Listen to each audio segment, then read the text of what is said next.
કરીએ રાજ્યમાં એસઆઈઆર હેઠળ મતદાર યાદી સુધારણા કાર્યક્રમ અંગે કેન્દ્રીય મંત્રી સી.આર. પાટીલે પોતાની પ્રતિક્રિયા આપી છે।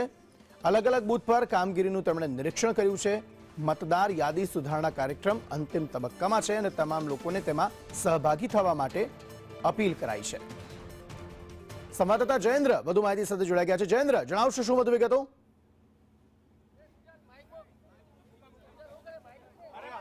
જી બિલકુલ, જે પ્રકારે વાત કરવામાં આવે ત્યારે જે રીતે રાજ્યમાં અને દેશમાં મતદારની સુધારણા કેન્દ્ર ચાલી રહ્યા છે ત્યારે કેન્દ્રીય જળશક્તિ મંત્રી સી.આર. પાટીલ અને નાયબ મુખ્યમંત્રી હર્ષ સંઘવી જેઓ છે તે હાલ સુરતના અલગ અલગ જે બૂથ કેન્દ્રો છે તે ત્યાં મુલાકાત જે છે ત્યાં આવ્યા છે, ચકાસણી કરી રહ્યા છે કયા પ્રકારની કામગીરી હોય તેને લઈને તમે સીધા દ્રશ્યો જોઈ શકો છો।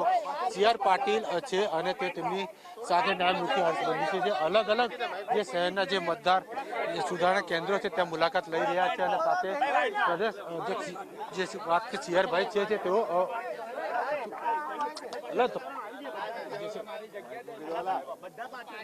હાલ તેઓ જે ચકાસણી કરીને હાલ તેઓ છે મીડિયાને બ્રીફ પણ કરી રહ્યા છે, જોઈ શકાય છે અહીં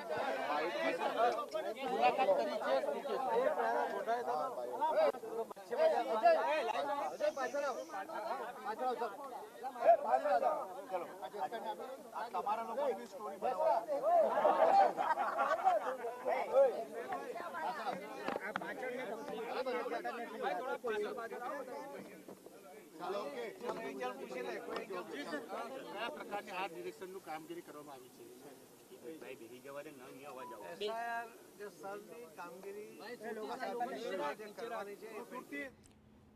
તો રાજ્યમાં એસઆઈઆર હેઠળ મતદાર યાદી સુધારણા કાર્યક્રમ ચાલી રહ્યો છે ત્યારે આ અંતર્ગત સી.આર. પાટીલ જે છે તે સુરત ખાતે હાલ ઉપસ્થિત છે।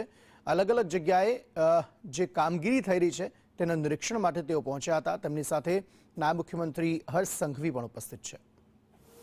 જે મૃત્યુ પામેલા મતદારો છે એમના નામ પણ કમી થાય, જે બોગસ મતદારો છે એના નામ પણ કમી થાય અને જે ડુપ્લિકેટ મતદારો છે કે જેમના એકથી વધુ જગ્યાએ પોતાના મતદાર યાદીમાં નામ છે, કેટલાક ભૂલમાં હશે, કેટલાક ઇરાદાપૂર્વકના હશે, આ તમામના નામો કમી થાય એના માટે બીએલઓ અધિકારીઓ અને કાર્યકર્તાઓ જે મહેનત કરી રહ્યા છે એમને હું ખૂબ ખૂબ અભિનંદન આપું છું કે ખૂબ વિકટ પરિસ્થિતિમાં ટેકનિકલ એરર પણ ઘણીવાર આવવાને કારણે પણ જ્યારે મતદાર દિવસના કદાચ કામ પર ગયો હોય એના કારણે મળતો ના હોય, કદાચ એને અણસમજને કારણે એની પાસે પુરાવા મેળવવામાં પણ એમને મુશ્કેલી પડતી હોય, છતાં એ ખંત સાથે જે મહેનત કરી રહ્યા છે એવા બીએલઓને ફરીથી ખૂબ ખૂબ અભિનંદન આપું છું।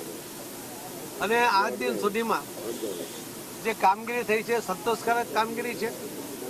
આમાં કોઈ મતદાર વધારવા કે મતદાર કાપી નાખવાની કોઈ યોજના નથી, પરંતુ જે ખરેખર મતદારો છે એમના જ નામ મતદાર યાદીમાં રહે એના માટેનો આ પ્રયત્ન ઇલેક્શન કમિશનર દ્વારા જે કરવામાં આવી રહ્યો છે એના કારણે ભવિષ્યમાં પણ કેન્દ્ર સરકારની કે રાજ્ય સરકારની જે યોજનાઓ છે એમાં પણ લાભાર્થીઓના નંબર ઓછા થશે। એના કારણે નાણાં પંચ અને નીતિ આયોગ પણ જે પ્લાનિંગ કરશે એ પણ ચોક્કસપણે થઈ શકશે।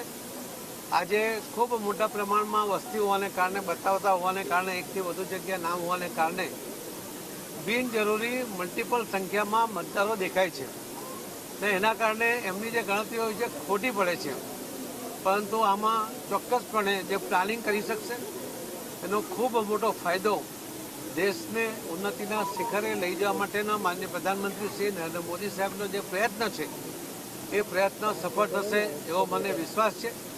આમાં સૌ મતદાર ભાઈ બહેનો પણ પોતે પોતાનું નામ મતદાર યાદીમાં હોય એ ચેક કરી લે, ન હોય તો નોંધાવી લે। એકથી વધુ જગ્યાએ કદાચ રહી ગયો હોય, લગ્ન પહેલાંનું હોય, લગ્ન પછીનું હોય, ટ્રાન્સફરને કારણે હોય કે અન્ય કારણોસર જો એકથી વધુ જગ્યાએ હોય તો એ નામ પણ એક જ જગ્યાએ રાખવા માટે એ પ્રયત્ન કરી લે તો એના કારણે પણ દેશને ખૂબ મોટો ફાયદો થવાનો છે।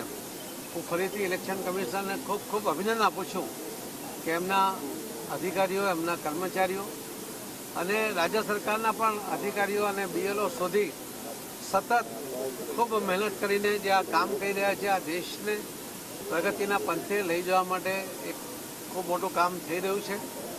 સૌ કાર્યકર્તાઓને પણ અમીને પૂછ્યું કે એ પણ બીએલઓ સાથે રહીને એમને પૂરક બનાવવાનો પ્રયત્ન કરે છે, એમને મદદ કરવાનો પ્રયત્ન કરે છે, કેમ કે આ એક દેશ હિતનું કામ છે અને એ દેશ હિતનું કામ દરેકે કરવું જ જોઈએ એવો મારી બધાને વિનંતી પણ છે, આગ્રહ પણ છે. ખૂબ ખૂબ ધન્યવાદ. મતદાતાઓને શું કહેશો?